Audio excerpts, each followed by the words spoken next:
conosco. Ele está no meio de nós. Proclamação do Evangelho de Jesus Cristo segundo Mateus.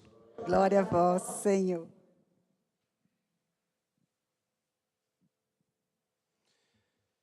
Naquele tempo, disse Jesus a seus discípulos: O discípulo não está acima do mestre, nem o servo acima do seu senhor. Para o discípulo, basta ser como o seu mestre, e para o servo, ser como o seu senhor. Se ao dono da casa eles chamaram de Belzebu, quanto mais aos seus familiares. Não tenhais medo deles, pois nada há de encoberto que não seja revelado, e nada há de escondido que não seja conhecido. O que vos digo na escuridão, dizei-o à luz do dia. O que escutais ao pé do ouvido, proclamai-o sobre os telhados. Não tenhais medo daqueles que matam o corpo, mas não podem matar a alma. Pelo contrário, temei aquele que pode destruir a alma e o corpo no inferno. Não se vendem 2 pardais por algumas moedas? No entanto, nenhum deles cai no chão sem o consentimento do vosso Pai. Quanto a vós, até os cabelos da cabeça estão todos contados. Não tenhais medo.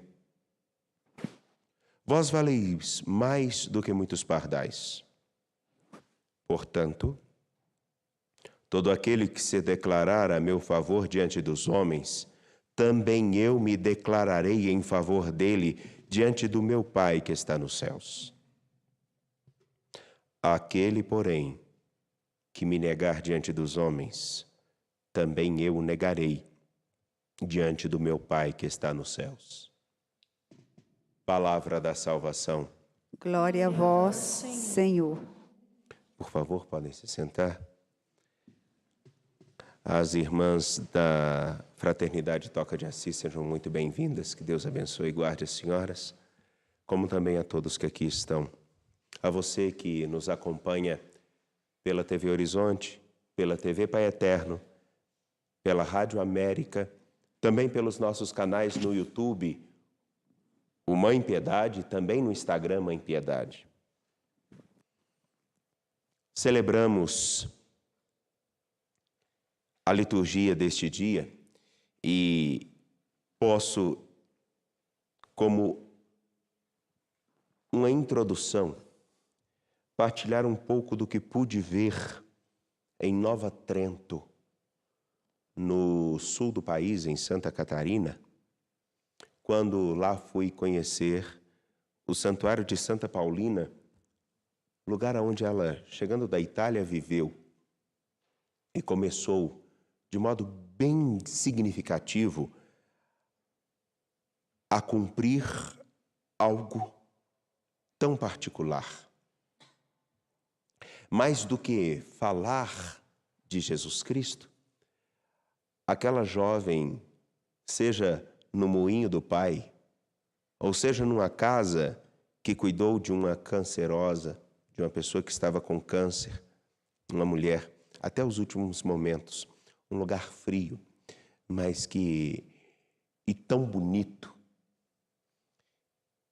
e lá assumir o compromisso de fazer com que nosso Senhor fosse conhecido.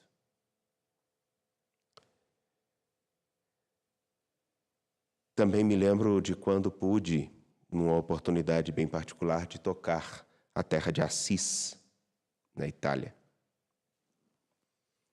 E lá ver não só o que significou a vida de Clara de Assis, como também a vida de Francisco de Assis naquele lugar. E me lembro que eu já tive a oportunidade de citar aqui, quando entrei na igreja gigantesca dedicada como santuário a São Francisco de Assis, e lá no meio tinha uma pequena igrejinha, a igrejinha que Francisco de Assis teve que reconstruir. E era símbolo daquilo que ele precisava reconstruir dentro de si, dentro do coração de tantas pessoas. E ao entrar dentro daquela igreja, a única pergunta que pude fazer para mim é: aonde está a igreja em mim? Porque é muito fácil nós dizermos o que a igreja deve fazer ali, o que a igreja deve fazer lá, o que os outros devem fazer, mas a pergunta crucial foi: aonde está a igreja em mim? E aqui eu não estou falando de igreja quanto templo, eu estou falando enquanto identidade daqueles que se colocam como discípulos de Jesus Cristo. É muito próprio do nosso tempo nós queremos que os outros deem respostas que nós devemos dar. Que os outros façam o que nós devemos fazer. Que os outros sejam o que nós devemos ser. Me lembro, inclusive, olhando para Santa Faustina, me lembro de uma fala e que uma pessoa uma vez disse: eu acho muito interessante, tem muita gente que fala o que a gente tem que fazer para os pobres, mas todo mundo, a grande maioria que fala, não está fazendo nada. E aí, quando olho para as irmãs da Toca de Assis, me lembrar do trabalho que fazem, que nem sempre é visto. Me lembrar de um grupo de leigos, de um dos maiores aglomerados da América Latina, que eu conheço. Pessoas que eu vi e que assumiram fazer uma coisa muito simples. Já que a população de rua na região metropolitana de Belo Horizonte cresce assustadoramente, eles começaram a fazer uma ação. E não só de levar a comida para que as pessoas se alimentem, algo muito mais importante, porque você dar a comida, mas não fazer o outro trabalho de ajudar aquela pessoa a se localizar na história e entender o porquê ela está ali. E quem sabe, se for possível, que ela saia dali, mas se ela não quiser sair, ajudá-la a compreender a dignidade que ela tem como alguém que simplesmente é notado, visto, conhecido, tem identidade, tem rosto.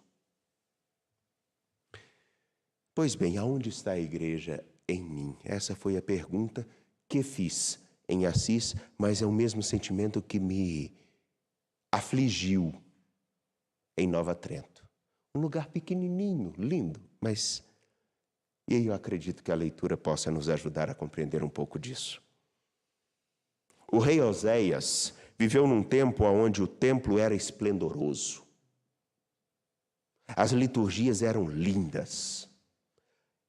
Porém, tudo aquilo precisava estar marcado por algo fundamental. Quem é o objeto de todo o nosso culto? Quem é o centro de tudo que fazemos? Quem é aquele a quem nós tanto falamos, de quem nós tanto falamos e tanto procuramos? É aquele que precisa ser conhecido, não só falado. É aquele que Isaías tem como visão, sentado num trono, Senhor de tudo e de todos, que é santo, santo, santo. Ele é o Senhor Deus dos exércitos. E aqui só uma dica, principalmente para quem canta a liturgia. O santo que nós rezamos na missa, a primeira parte dele é tirada aqui de Isaías. E na liturgia, nenhum texto bíblico pode ser substituído pela nossa vontade ou porque achamos bonito. Voltemos.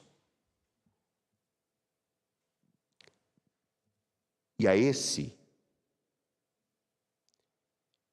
que os anjos aclamam como o plenamente santo, a esse Isaías a princípio diz: eu estou perdido. Porque eu não posso, ninguém pode ver a Deus, e quem viu a Deus está condenado à morte.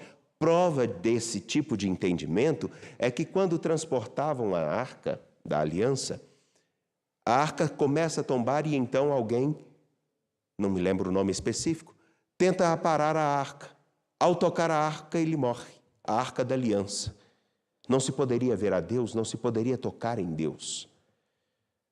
E por isso a reação de Isaías: eu sou uma pessoa impura. Eu não sou uma pessoa digna para ver a Deus. E aí está a beleza. Porque da mesma forma com que nós compreendemos que não podemos ver a Deus, ou que não podemos tocar a Deus, ou que achamos que somos insuficientes demais para fazer aquilo que é necessário, a Ele, o querubim vem com uma tenaz em brasa e toca os lábios e diz: você não é impuro, agora você pode fazer algo. Agora você pode ir. E o Senhor que é conhecido, o Senhor que é aclamado, o Senhor que é adorado, faz uma pergunta muito simples: quem enviarei? Quem irá por nós? Quem eu irei enviar para que no nosso lugar ajude os homens a compreenderem o que realmente significa ser meu? E a resposta de Isaías é simples: estou aqui, envia-me. O que isso tem a ver com Paulina, o que isso tem a ver com o que acabei de falar de onde está a igreja em mim? A igreja em mim, em você e em nós, ela estará todas as vezes que nós compreendermos que não é pelos nossos méritos, nem pela nossa grandeza, nem pela nossa fortuna, ou nem pela nossa pobreza que podemos fazer alguma coisa. Mas o ponto central é nos colocarmos à disposição daquele que, se o conhecemos, que precisa ser anunciado, apresentado aos homens. Anunciado e apresentado, inclusive, para aqueles que se dizem muito, muito, muito cristãos.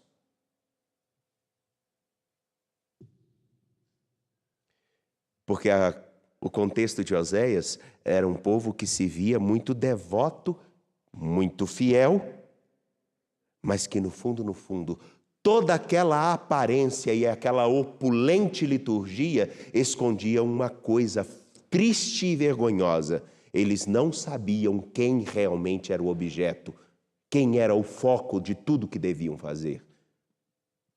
Como em alguns casos, e não raros, nós não percebemos quem é o Senhor com quem nos encontramos em cada liturgia que celebramos.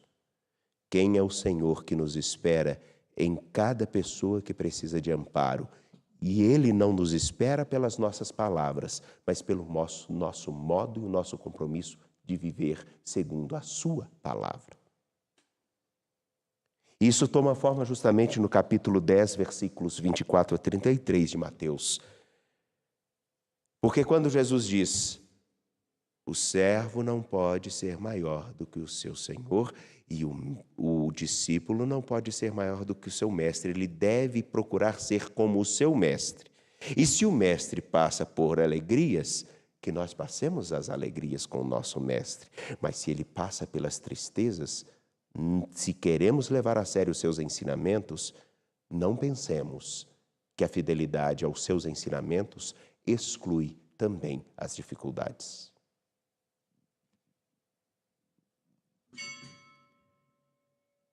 Não precisamos ter medo daqueles que se levantam ou que se opõem a nós. O ponto central é o seguinte: quem é o ponto central e o motivo de tudo que assumimos viver? Às irmãs, a nós padres, a vocês leigos que não foram ordenados, quem é o foco e quem é o norte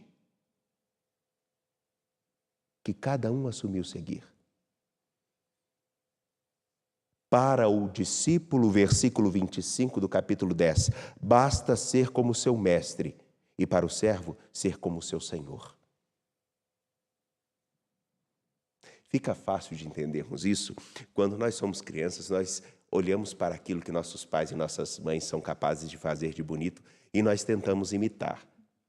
Eu me lembro, Só uma partilha rápida, meu pai, se estiver escutando, ele já vai começar a retorcer lá no sofá. Mas não tem problema, não. Segura, viu, velho? O que acontece? Eu via meu pai capinando. E eu queria capinar também. Você não sabe fazer isso, não. Não importa. Aí, na época, teve um dia que eu virei e falei, eu não estou querendo saber se eu sei ou se eu não sei. Eu estou querendo aprender. Dá para ensinar? Eu quero fazer como ele. Porque até então o que ele faz para mim é perfeito. Aonde está a igreja em mim? No objetivo de ser como o meu mestre. Quem é o meu mestre, senão Jesus Cristo? Quem é o seu? É Jesus Cristo? Percebam que o Evangelho, a gente pode falar durante muito tempo, mas o ponto que ele toca somente no versículo 24 e 25 já nos desconcerta. Porque o nosso medo é de que aquilo que nós portamos não corresponda à verdade. Mas ele próprio diz, no fim, tudo que é verdadeiro será apresentado. E se você vive com a verdade e com verdade, por que tem medo do que os outros pensam? Por quê? Não tenhais medo deles, daqueles que olham para o dono da casa, para aqueles que olham para mim e me chamam de Beelzebu. Porque se eles assim me tratam, o que eles não farão com vocês?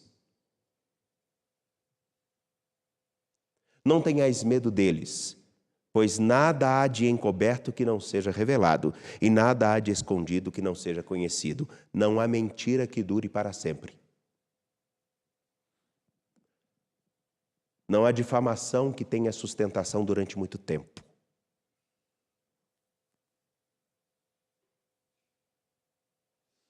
No fim da história, tudo que é verdadeiro aparece.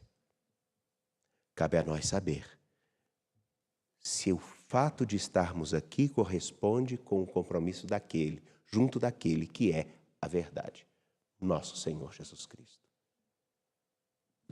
Voltando à liturgia e ao evangelho de ontem, quem é o ponto focal do seu agir, do seu viver, do seu caminhar cada dia? Quem é?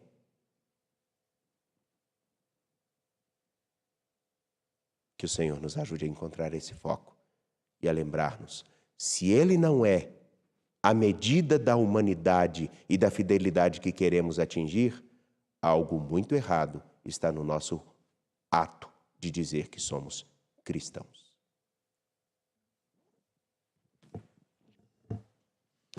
Confiantes de pé, apresentemos nossas preces.